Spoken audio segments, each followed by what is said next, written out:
celebrity should never be caught adjusting her bustier.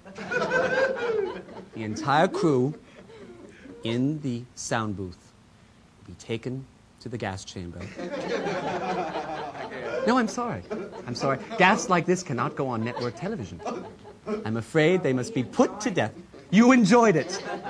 The sound booth crew and Martha Wyan of Key-Flag will be taken to the gas chamber, and there they shall be put to death, as Susan Hayward was in I Want to Live. And that will be the end of them, once and for all. All right. I can't have myself being seen unglamorously. That's the one thing I have in common with Evita Peron. The other thing is that we've both been dead and embalmed for 25 years. All right, now, we should take questions. Does anyone have a question from the audience, a live question? Because if you don't, I have a box of them here, which looks like a funerary urn. How appropriate for this program. Go for the box, the box. The box, the box. What do I look like, Monty Hall? Or Monty Python? How is Monsieur Rishi? Ah, Mr. Bixby. Did they hear that on the home thing? I'll repeat the question. Monsieur Bixby asked how Monsieur Rishi is. Monsieur Rishi is fine, as you may or may not know. Monsieur Rishi is my major domo at home. He's very tall, very blonde, very handsome. Does anyone in the audience know who Monsieur Rishi is? Yes.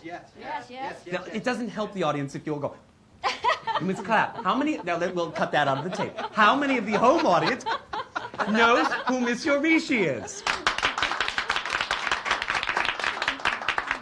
How many of you at home, in the audience, don't know who Monsieur Rishi is? Well, I guess we're going to have to lose another half of our audience to the gas chamber. How many of the home audience, no, what am I'm asking you at home. Who cares what you think? You're not here. You should have been here. You were invited to be here, and you decided to stay home and sit on the toilet. Let's call a spade a spade. You're sitting there, and you're watching this program right now, aren't you? Not up and down. There you go. The power of suggestion is just incredible. You may stop nodding now. Camera one, who also happens to be sitting on the toilet while he's filming our program. What sort of staff do we have here? I don't know. The question was, how is Monsieur Rishi? For those of you who do know, he's very attractive. He is my major domo. Now, how many people know... I wish I had a blackboard here.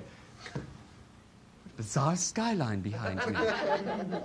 This is more exciting than the real skyline of Cincinnati. Well, that's as it should be. It is television.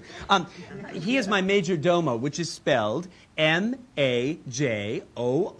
space D''H-O-M-O, which means he's the biggest fruit in the house.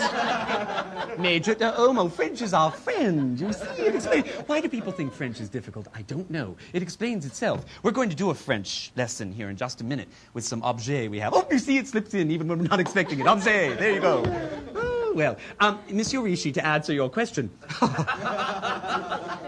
It's my program. I don't want to talk about Monsieur Rishi. No, he's perfectly lovely. He's taking 2 voice lessons a week. And, he's studying opera. Opera, so exciting. Sword fights, people being thrown off cliffs. Gods and goddesses, the Valkyrie, hooty-oh-ho, oh, I love that. That's such a jolly tune, don't you think? Wagner had so much to say to us. And Monsieur Rishi is going to do a record, I believe, of Wagner's top 40 swing hits.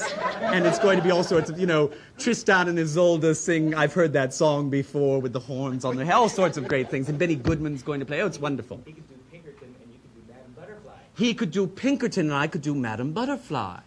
That would be one...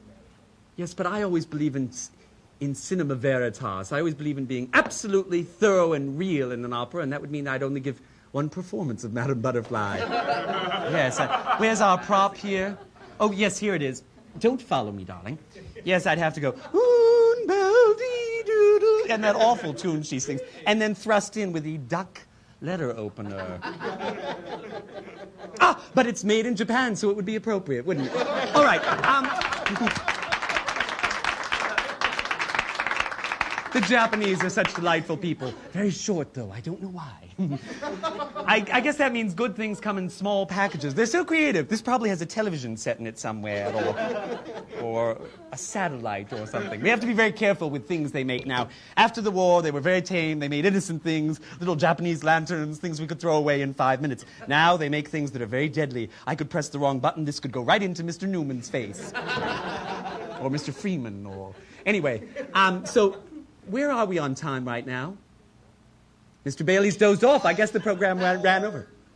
Oh, that's the end of the program. Bye. We'll see you next week. Thank you, audience.